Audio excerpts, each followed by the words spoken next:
3, 2, 1. Be ready to get revenge. Adam Vale found the receipt while looking for Trina's protein powder. Crumpled between yoga mats and designer water bottles, the Oceantide hotel bill showed 3 nights, premium suite, room service charges that exceeded his monthly salary. The dates matched her fitness retreat perfectly. His hands trembled as he smoothed the paper. 2 guests, champagne, massage oils. "Dad, you okay?" Sierra stood in the doorway, 17 and sharp-eyed like her mother used to be before the Instagram followers and sponsored posts. "Your mom's retreat," Adam said, holding up the receipt. She mentioned bringing anyone. Sierra's face went pale. She knew something. "Dad, tell me." "She's been weird lately, taking calls in the garage, buying new underwear." Sierra's voice cracked. "The expensive kind she shows off online." Adam's stomach dropped. 20 years of marriage. 2 jobs to pay for her career as a fitness influencer. He'd worked sanitation routes while she posed with smoothie bowls and designer leggings, building her brand on his steady paycheck. "I'm going for a drive," he said. The Oceantide Hotel sat 40 minutes away, glass and chrome overlooking the harbor. Adam parked between a BMW and a Mercedes, his rusted pickup looking like a mistake. Inside, marble floors reflected chandeliers. A blonde receptionist smiled without seeing him. "Room 421, he said. "I need to check if my wife left something." "I'm sorry, sir. We can't give out room information." Adam pulled out his phone, showed her Trina's Instagram. "That's her, Trina Vale. She stayed here last week." The girl's eyes widened with recognition. "Oh my God, you're married to TrinFit. She's amazing. I follow her workouts." "Yeah, she's something," Adam said. "So, about room 421? Let me check with the manager." A tall man emerged from the back office, suit pressed, hair styled, the kind of guy who'd never touched garbage in his life. "Leo Drummond," he said, extending a manicured hand. "Big fan of your wife's content. She's really inspiring." Adam watched Leo's face carefully. Something flickered there. Guilt, satisfaction, the look of a man with a secret. "She left her phone charger," Adam lied. "Room 421? I'll have housekeeping check," Leo said quickly. Too quickly. While Leo disappeared, Adam memorized the layout. Security cameras, exit routes, elevator positions. Old habits from his army days before trash became his life. Leo returned empty-handed. Nothing there. Maybe she packed it. "Maybe," Adam said. "Nice place you run here." "Thanks. We try to provide special experiences for our guests." The way Leo said special made Adam's jaw clench. This bastard knew exactly what he was talking about. Adam drove home through Baltimore's broken streets, past the row houses where real people lived real lives, not Instagram lives, not hotel suite lives. Trina was in the kitchen, blending something green and expensive. Her phone propped up, recording. "Hey babe, tonight's smoothie features organic spirulina and my secret ingredient, love." She winked at the camera. "Remember, beautiful people, consistency is key. Speaking of which, I'm launching my new program next week. Link in bio." She ended the recording and noticed Adam. "You're home early." "Finished the route." He pulled out the receipt. "Found this in your bag." Trina's face went through several expressions in seconds. Surprise, calculation, defiance. So explain it." "I don't have to explain anything to you." She crossed her arms. "It's 2024, Adam. Women can travel alone. 2 guests. Room service for 2. Champagne. I met people at the retreat. Made connections. That's called networking. In your hotel room? You're being paranoid." Adam stepped closer. "Am I?" "'Cause I met Leo Drummond today. Nice guy. Seemed to know you pretty well." The color drained from Trina's face. Caught. "I don't know what you're implying." "I'm not implying shit. I'm telling you I know." Trina's phone buzzed. A text. She grabbed it, but Adam was faster. The message was from Leo. "Missing you already. Can't wait for next time." Attached was a photo. Trina in lingerie Adam had never seen. Red lace, the kind that cost more than his work boots. "Jesus Christ, Trina." She snatched the phone back. "You had no right." "I had no right? I'm your husband." "Husband?" She laughed. "When's the last time you took me somewhere nice?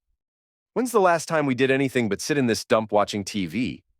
I work 60 hours a week so you can play influencer." "Play? I make money. I have followers." You have 15,000 followers who watch you do squats. That's not a career. Trina's eyes went cold. At least I'm trying to be something. You're just a garbage man who thinks he deserves better. The words hit like a physical blow. Adam stared at his wife, this woman he'd loved since she was 22, before the followers and the brand deals and the expensive clothes. Pack your shit, he said quietly. Excuse me? Pack your shit. Get out of my house. Your house? Trina laughed. I've lived here for 20 years. This is my house, too. We'll see about that. By morning, Adam's truck was his bedroom. Trina had changed the locks. When he tried to enter, she called the police. Sir, do you have somewhere else to stay? Officer Martinez asked. Young guy probably thought domestic disputes were just paperwork. It's my house, Adam said. My name's on the deed. Ma'am says you were threatening her. Through the window, Adam could see Trina talking to her phone, recording, probably posting about her abusive husband for sympathy points. I asked her to leave after I caught her cheating. That's not illegal, sir, but threatening someone is... I never threatened anyone. Ma'am has recordings. Of course she did. Trina recorded everything for content. Adam realized she'd been planning this. The affair, the confrontation, the victim narrative, all of it designed to make him the villain. I'll stay somewhere else tonight, Adam said. Martinez nodded. Probably best for everyone. Adam drove to Joey's place, a row house 3 blocks from his own. Joey Russo worked the same sanitation route, had for 15 years. Ex-Marine, ex-con, ex-husband. The kind of guy who understood when life kicked you in the teeth. She threw you out. Joey opened a beer without being asked. Changed the locks, called the cops. Bitch. Joey took a long drink. What's your move? Don't have one yet. Want some advice? Adam nodded. Don't do anything stupid. Don't key her car. Don't break windows. Don't send angry texts. She's setting you up to look crazy. Don't give her ammunition. Then what? Think. Plan. She fucked you over legal-like. You fuck her back legal-like. Joey was right. Trina had played this smart, turned him into the aggressor while she played victim. But she'd made one mistake. She underestimated him. Adam had always been the steady one, the reliable one, the one who paid bills and fixed things and never made waves. But steady didn't mean stupid, and reliable didn't mean weak. I need to see what I'm dealing with, Adam said. Meaning? Meaning I need to know everything about Leo Drummond. Joey grinned. Now you're talking. The boxing gym smelled like sweat and broken dreams. Ancient equipment, cracked mirrors, fluorescent lights that flickered when the heavy bag swayed. Adam had found it 3 blocks from Joey's place, run by an old-timer named Eddie who asked no questions and took cash. You got anger, Eddie said, watching Adam work the speed bag. Good. Anger's fuel, but you gotta control it. Adam's hands were already torn and bloody. 2 weeks of training, pushing his 39-year-old body harder than it had moved in years. The physical pain felt good, clean, unlike the mess his life had become. There is a difference between fighting angry and fighting smart, Eddie continued. Angry gets you hurt. Smart gets you wins. Smart. That's what Adam needed to be. Joey had come through with information on Leo Drummond. Age 41, divorced twice, managed 3 hotels in the area. The Ocean Tide was his baby, the place he'd built his reputation. Online reviews praised the personal attention and intimate atmosphere. Leo lived in a downtown condo, drove a leased BMW, posted gym selfies on Instagram, the kind of middle-aged guy who thought expensive cologne could mask insecurity. His divorce records were public. Both wives had cited emotional abuse and infidelity. Trina was just another conquest. Dad? Adam turned. Sierra stood at the gym entrance, looking out of place among the boxers and ex-cons. How'd you find me? Joey told me. She approached cautiously. We need to talk. They sat on a bench outside, watching traffic. Sierra had always been mature for her age, forced to grow up fast with Trina's narcissism demanding constant attention. Mom's telling everyone you hit her, Sierra said. Adam's jaw tightened. I never laid a hand on your mother. I know, but her followers don't. She posted a video yesterday. Crying, talking about domestic violence, asking for prayers. Jesus, it has 50,000 views. Adam felt sick. Trina was weaponizing social media, turning their private pain into public content. Every lie would spread faster than truth ever could. "There's something else," Sierra said. "I found Mom's old phone, the one she thought she threw away." She pulled out a cracked iPhone. Voice messages between her and Leo. "Going back months?" Adam's pulse quickened. "How many months?" "Since last Christmas?" "8 months." The affair had been going on for 8 months while Adam worked double shifts to pay for Trina's business expenses. Sierra played the first message. Leo's voice, smooth and confident. "Can't stop thinking about you. When can we meet again?" Trina's response made Adam's stomach turn. "Soon. Adam's working late again. He's so clueless." More messages. Trina complaining about their marriage, their house, their life. Leo encouraging her to leave, promising to take care of her. The worst was from 2 weeks ago. "He found the receipt. I think he knows." Leo. "So what? You deserve better than some garbage man. File for divorce, claim abuse. You'll get half of everything." "Half of nothing is still nothing," Trina replied. Leo laughed. "Baby, by the time we're done with him, he won't even have nothing." Adam stared at the phone. They hadn't just betrayed him. They'd planned to destroy him. "What are you going to do?" Sierra asked. Adam looked at his daughter. Smart, brave, loyal despite everything. She deserved better than this chaos. "I'm going to give them exactly what they want," he said. The email went out at 3 a.m. on a Tuesday. No subject line, no explanation. Just audio files attached to addresses Adam had collected from Trina's phone, her family, friends, sponsors, fellow influencers. The recordings spoke for themselves. Trina's voice, clear and unmistakable, talking about her stupid husband and her plans to take him for everything. By noon, Trina's phone was ringing constantly. Her sister called first, screaming about betrayal and lies. Her mother followed, crying about the shame Trina had brought on the family. The sponsors were quicker to act. FitLife supplements dropped her by email. Lux Activewear canceled her contract. One by one, the brand deals that funded her lifestyle disappeared.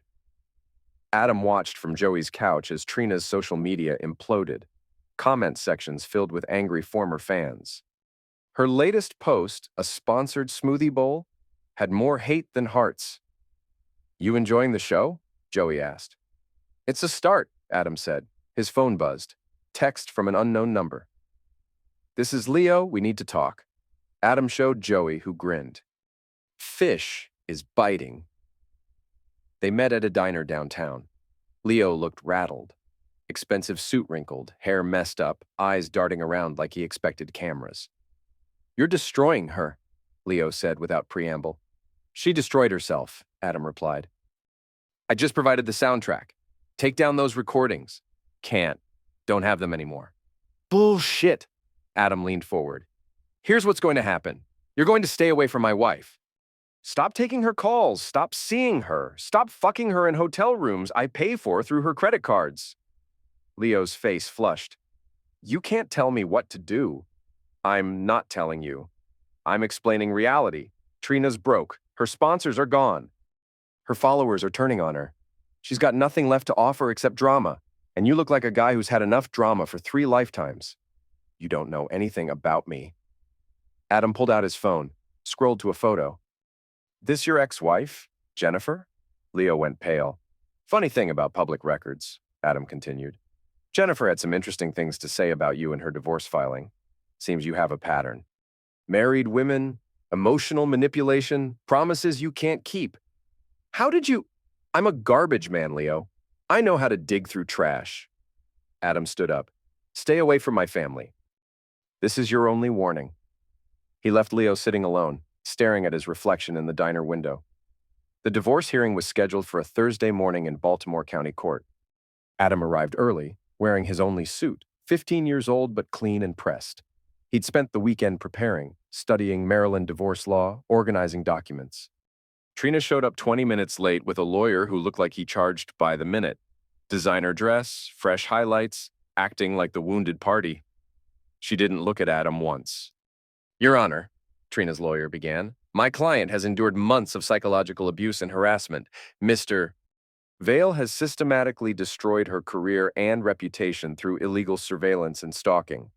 Judge Patricia Coleman was 60-something, gray-haired, no nonsense. She'd probably seen every sob story and manipulation tactic in the book. Mr. Vale, you're representing yourself. Yes, Your Honor. Do you have a response to these allegations? Adam stood, pulled out a folder. Your Honor, I'd like to submit evidence of my wife's adultery, including recordings she made voluntarily on devices registered in both our names. Trina's lawyer objected. Those recordings were obtained illegally. Actually, Adam said, Maryland is a one-party consent state. Since the recordings were made on phones paid for by our joint account and stored on devices, Mrs. Vale gave our daughter permission to use, they're admissible. He'd done his homework. 3 weeks of research, studying case law, talking to legal aid attorneys. Trina thought she could steamroll him with an expensive lawyer, but the law was the law. I'll allow the evidence, Judge Coleman said. Adam played selected clips, Trina talking about faking abuse claims. Leo discussing their plan to take everything. Trina calling Adam too stupid to fight back. The courtroom was silent, except for the voices coming from the speakers. Trina's face went from confident to horrified as her own words condemned her. Furthermore, Adam continued, I have financial records showing that Mrs. Vale has been spending marital assets on luxury items and hotel stays related to her affair, without my knowledge or consent. He submitted credit card statements, hotel receipts, purchases at Victoria's secret and expensive restaurants.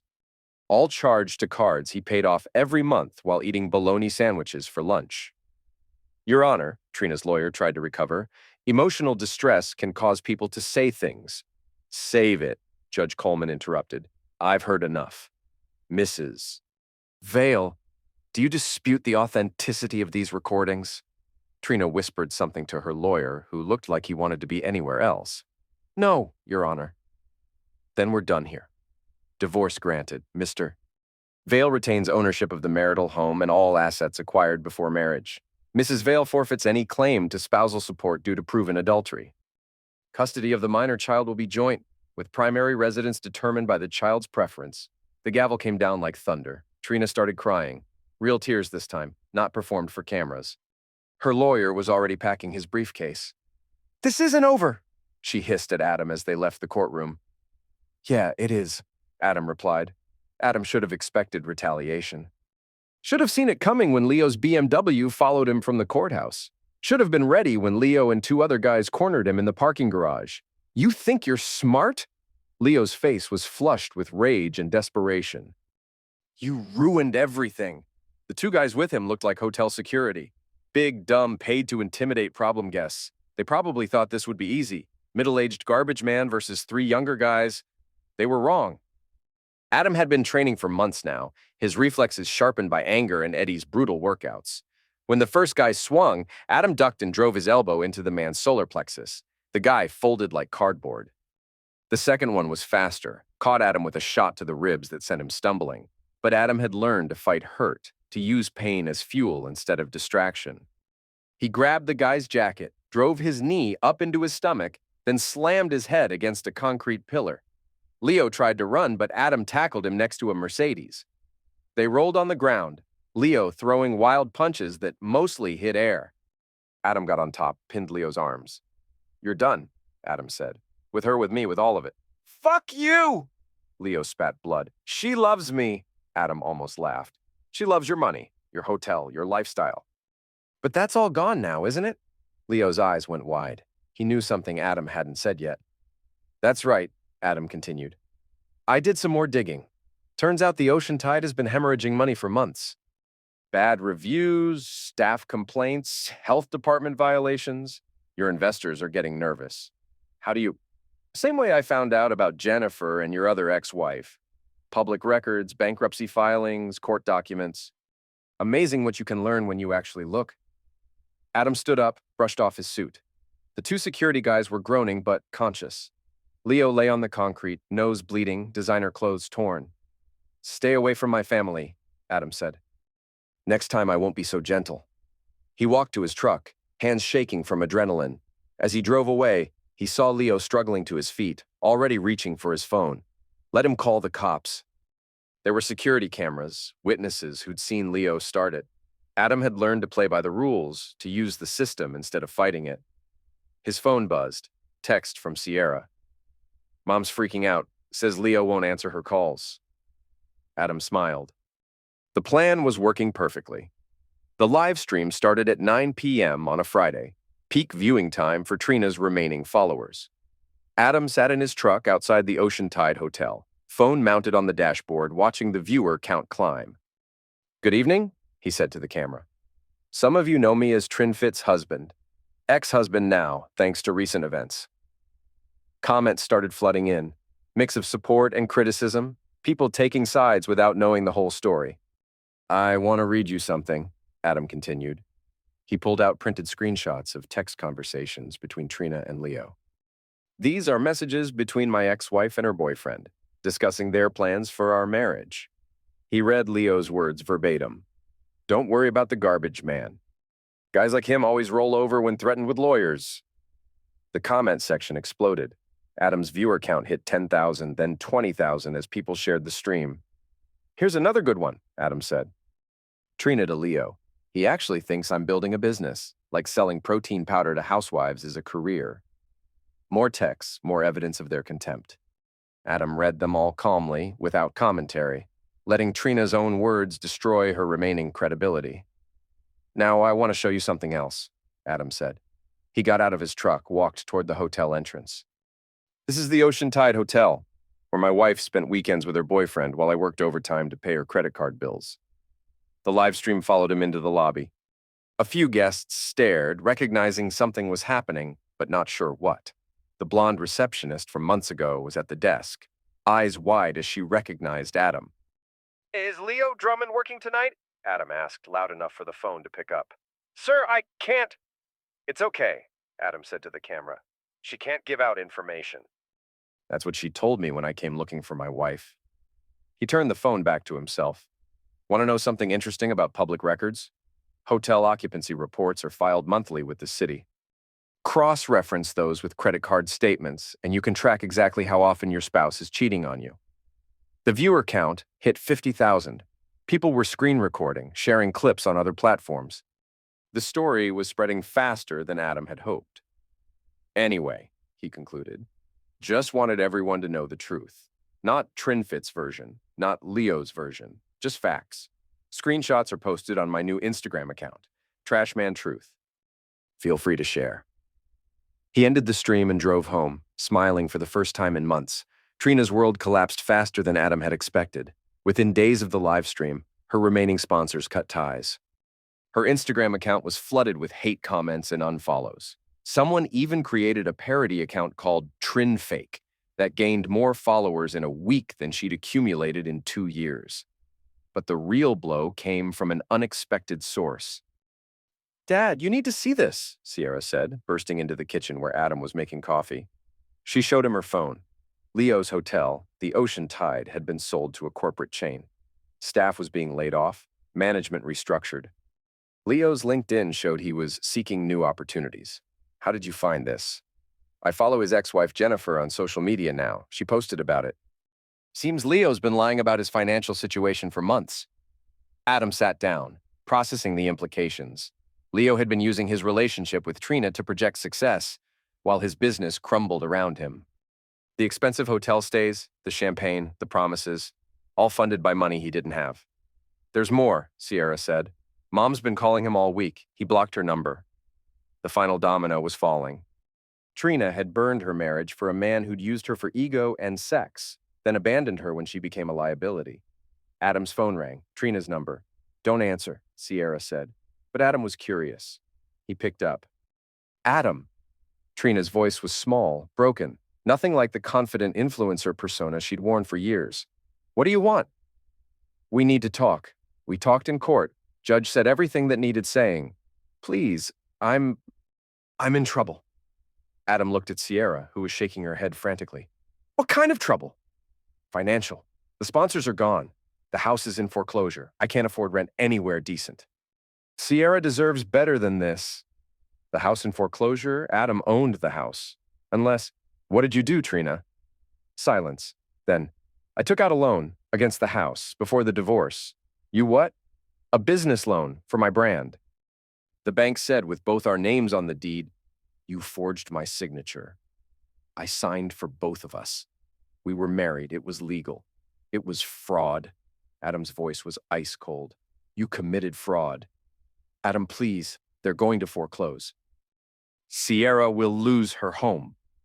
Adam looked at his daughter, who was listening to every word. Smart girl. She understood the implications better than her mother did. Sierra's home is with me, Adam said. You made your choice.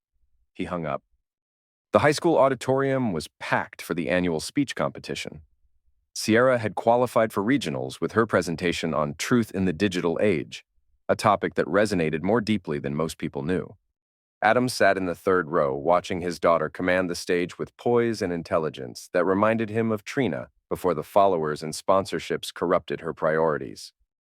We live in an era where image matters more than reality, Sierra began, where carefully curated social media profiles can hide devastating truths. She spoke about authenticity, about the damage caused by living double lives, about the courage required to speak truth when lies are more profitable. I know someone who spent years building a false image, Sierra continued, her voice strong and clear. Someone who presented herself as having the perfect marriage, the perfect life, the perfect family. But perfection on Instagram doesn't mean perfection in reality.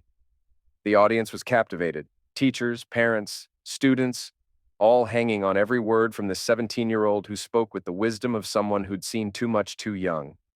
This person hurt people who loved her, betrayed trust that took decades to build, all to maintain an image that was hollow at its core. And when the truth came out, the image crumbled instantly because it was built on lies. Adam felt tears threatening. His daughter had found a way to tell their story without naming anyone, to turn their family's pain into something meaningful. The truth doesn't always set you free immediately, Sierra concluded. Sometimes it makes everything harder before it makes anything better. But truth is the only foundation strong enough to build a real life on. The only foundation worth defending. The applause was thunderous. Several people were crying. A woman behind Adam whispered, "That girl's going places." After the ceremony, as they walked to the parking lot, Sierra linked her arm through Adam's. I'm proud of you, she said. I'm proud of you too, kiddo. That was incredible. I meant what I said about truth, about defending it. Adam squeezed her arm. I know you did. His phone buzzed. Text from Joey. You watching the news? Adam frowned, pulled up a local news app. The headline made his blood run cold. Local hotel manager arrested for embezzlement. Leo Drummond's mugshot stared back at him. The article described how Leo had been stealing from the Ocean Tide's accounts for months, using the money to fund his lifestyle and impress women. The investigation had started after the hotel's sale, when new management discovered discrepancies in the books. Dad, what is it? Adam showed her the phone. Sierra read the article, her eyes widening. Mom picked a real winner, she said dryly. Adam laughed despite everything. His daughter had inherited his sense of humor along with her mother's intelligence. Maybe some good could come from this mess after all.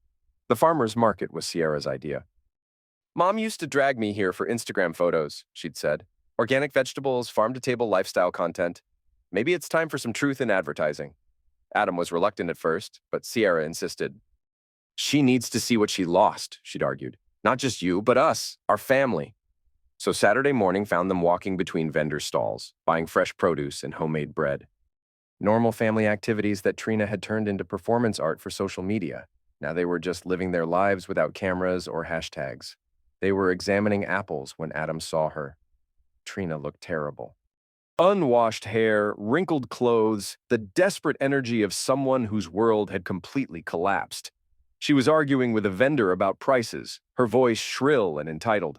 Those tomatoes were $3 last week. Lady, prices change. Take it or leave it. Do you know who I am? I'm TrinFit. I have followers. The vendor, an older man with dirt under his fingernails, just stared at her. Never heard of you. That's when Trina noticed Adam and Sierra. Her face went through several emotions. Shame, anger, desperation, rage. You! She screamed, pointing at Adam. This is all your fault! Conversation stopped. People turned to stare. Several phones came out, recognizing the potential for viral content. Mom, don't, Sierra said quietly. Don't what? Don't tell the truth about your father. He destroyed my life. He's vindictive and cruel and... He's the only reason we had a life, Sierra interrupted. You destroyed it yourself. Trina's face went white. How can you defend him? After everything I've done for you? What have you done for me? Sierra's voice was calm but firm. Posted my pictures for followers? Used me as a prop in your videos? Made everything about your image instead of our family? I built a brand. I was trying to secure our future. You built a lie, Sierra said. And when it fell apart, you blamed everyone but yourself. Trina looked around wildly, seeing the phones recording, the crowd watching her meltdown. This wasn't going how she'd planned. Adam, please, she said, switching tactics. We can fix this. We can be a family again. We never were a family, Adam replied. We were just props in your show. That's not true, isn't it? When's the last time we did something together that you didn't photograph? When's the last time you asked about my day without planning to use it for content? Trina couldn't answer because there was no answer. Every moment of their marriage had been potential content for her brand. You chose Leo, Adam continued. You chose lies over truth, image over reality, followers over family. I didn't destroy anything. I just stopped pretending. You ruined me! You ruined yourself. I just documented it. Trina lunged forward, whether to hit him or hug him, Adam couldn't tell. But her foot caught on the uneven ground, and she fell sideways into a display of fresh vegetables. Tomatoes exploded, lettuce scattered, and Trina landed face first in a pile of organic compost that a vendor had been selling for garden use. The crowd gasped, then started laughing. Phones captured every second as the former fitness influencer struggled to get up, covered in dirt and vegetable scraps. Help me! She screamed at Adam. He looked down at her. This woman he'd loved, worked for, sacrificed for. She was exactly where she belonged, in the dirt, among the garbage. Help yourself, he said. You're so good at it. He took Sierra's hand and walked away, leaving Trina wallowing in the mud while strangers filmed her humiliation. 6 months later, Adam sat on Joey's rooftop drinking beer and watching the sunset paint Baltimore's skyline in shades of orange and gold. The city looked different from up here, less broken, more hopeful. Sierra was starting college in the fall, full scholarship to the University of Maryland. Her speech competition success had led to debate team victories, which led to academic recognition, which led to opportunities Trina's brand building never could have provided. You hear from her lately? Joey asked. Christmas card, Adam said. From rehab, fancy place in California. Who's paying for fancy rehab? Her family, I think. They felt guilty about cutting her off. Adam's phone buzzed. Instagram notification. His Trashman Truth account had gained another 1,000 followers overnight. He'd been posting regularly, not about Trina, but about his life. Work stories, boxing training updates, father-daughter adventures with Sierra. People seem to appreciate authentic content from someone who wasn't trying to sell them anything. You ever think about writing a book? Joey asked. About what? Your story. Husband gets screwed over, fights back, wins. People love that shit. Adam considered it. Maybe there was something worth sharing in his experience, not for revenge or attention, but to help other people facing similar betrayals. Maybe, he said. What would I call it? Room 421. Joey suggested. The room where it all started. Adam smiled. Not bad. His phone rang. Sierra, calling from her summer job at a local law firm. Dad, you're not going to believe this. What's up? Leo got sentenced today. 3 to 5 years for embezzlement. And get this. The prosecutor wants to interview you about Trina's involvement in his financial crimes. Adam sat up straighter. He'd wondered when that shoe would drop. The fraud loan Trina had taken against their house had been just the beginning. Further investigation had revealed a pattern of financial misconduct tied to Leo's hotel operations, with Trina's involvement deeper than anyone had initially suspected. They think she was helping him launder money through her influencer accounts, Sierra continued. Fake sponsorship deals, inflated appearance fees. The IRS is involved now. Adam felt a mix of satisfaction and sadness. Satisfaction because justice was finally being served. Sadness because this was the woman he'd once loved, the mother of his child. What does this mean for her? Probably federal charges, wire fraud, tax evasion, money laundering. She's looking at serious prison time. After hanging up, Adam stared at the city lights beginning to twinkle below. Trina had made her choices. step by step, lie by lie. He hadn't forced her into crime. He'd simply stopped enabling her to hide from the consequences. Karma's a bitch, Joey observed. Sometimes, Adam agreed. But mostly people are their own worst enemy. The coffee shop was neutral territory, a place where neither Adam nor Trina had history. She'd requested the meeting through Sierra, claiming she needed to make things right before her sentencing hearing. Adam almost didn't come. 6 months of peace, of rebuilding his life with Sierra, of finding happiness in simple, honest things. Why risk disturbing that for a woman who'd proven she couldn't tell truth from lies? But Sierra had asked him to hear her out. She's still my mother, she'd said. And maybe she's finally ready to be honest. Trina was already there when Adam arrived, sitting in a corner booth with her back to the wall. She looked older, thinner, wearing a simple dress instead of designer clothes. No makeup, no phone position for selfies. For the first time in years, she looked like the woman he'd married.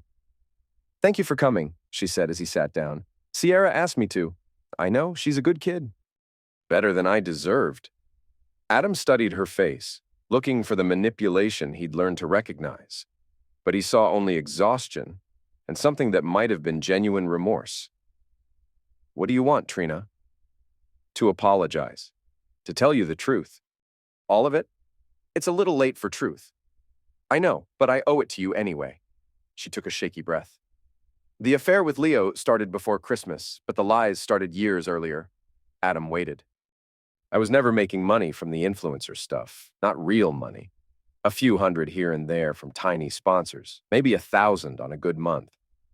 But I told you it was more because I was ashamed." "Ashamed of what?" "Of being ordinary. Of being a housewife with a garbage man husband in a row house in Baltimore. I wanted to be special, important, enviable.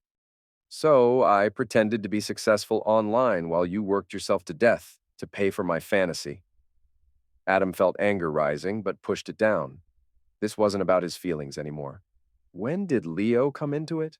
He slid into my DMs about a year ago. Said he was a fan, wanted to discuss a partnership with his hotel. I was flattered. This successful businessman paying attention to little old me. But he was lying, too. Completely. The hotel was failing. He was stealing to keep up appearances, but I didn't know that. I just saw expensive suits and champagne and someone who treated me like I was special. Trina's voice cracked. "I convinced myself you didn't love me anymore. That you took me for granted, that I deserved better. But the truth is, I took you for granted. You loved me enough to work 60 hours a week so I could play dress-up on Instagram." Adam remained silent. "The money laundering wasn't my idea, but I went along with it. Leo said we could make real money, enough to start over somewhere new. He'd create fake sponsorship contracts. I'd promote products that didn't exist, and we'd split the payments from his business accounts.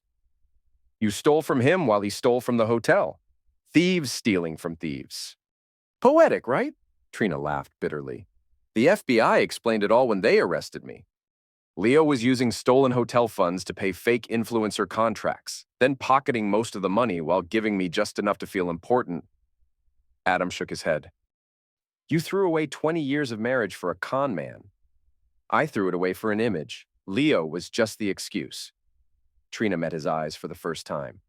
"I'm going to prison, Adam. 3 to 5 years, maybe more, depending on how much they can prove.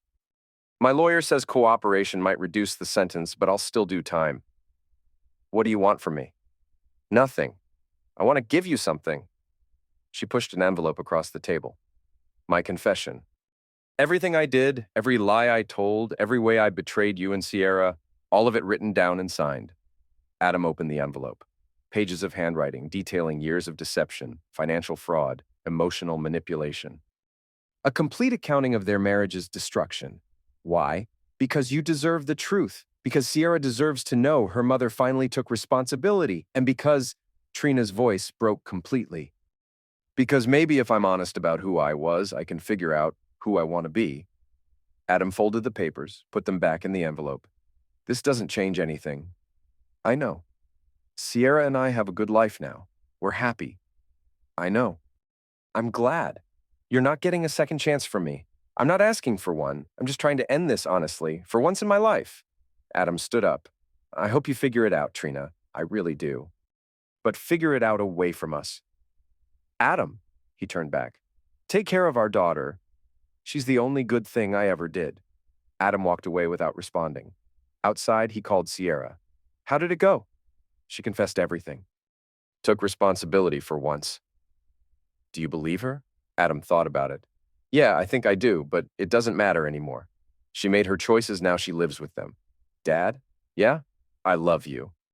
Thank you for fighting for us. Adam smiled, walking toward his truck in the afternoon sunshine. Love you too, kiddo. 2 years later, Adam published Room 421, How I Survived My Wife's Betrayal Without Becoming the Villain. The book became a bestseller, not because people enjoyed his pain, but because they recognized his strength. Sierra graduated valedictorian and started law school, inspired by her father's legal research and her own experiences with truth and justice. She still spoke to her mother occasionally, brief calls from federal prison, careful conversations about books and weather, and anything except the past. Trina served her sentence quietly, working in the prison library, earning her GED, learning skills she'd never needed when her life was a performance. She wrote letters to Sierra that she never sent, apologies that couldn't undo 20 years of narcissism but might help prevent 20 more. Leo was released after 3 years, deported to his home country, his American dream revealed as the fraud it had always been. And Adam? Adam kept collecting garbage, training at Eddie's gym, living an honest life in a paid-off house with his brilliant daughter. He dated occasionally, but wasn't in a hurry. He'd learned the difference between love and performance, between partnership and transaction. On quiet evenings, sitting on his porch with a beer and a book, Adam sometimes thought about Room 421. The moment that shattered his illusions but freed him from lies, the worst day of his old life and the first day of his real one. He'd learned that revenge wasn't about destruction, it was about truth. Not making people pay for their crimes, but refusing to pay for them yourself. The receipt that started it all was framed in his office now, next to photos of Sierra at graduation, at debate competitions, at law school orientation. Reminders that from the deepest betrayal could come the most meaningful victories. Adam Vale had been thrown in the garbage by people who thought he belonged there. But like everything else in his life, he'd found a way to turn trash into treasure. Some stories end with explosive confrontations, dramatic speeches, or violent revenge. This one ended with a man taking out the trash and discovering that sometimes the best revenge is simply refusing to be garbage yourself. The end.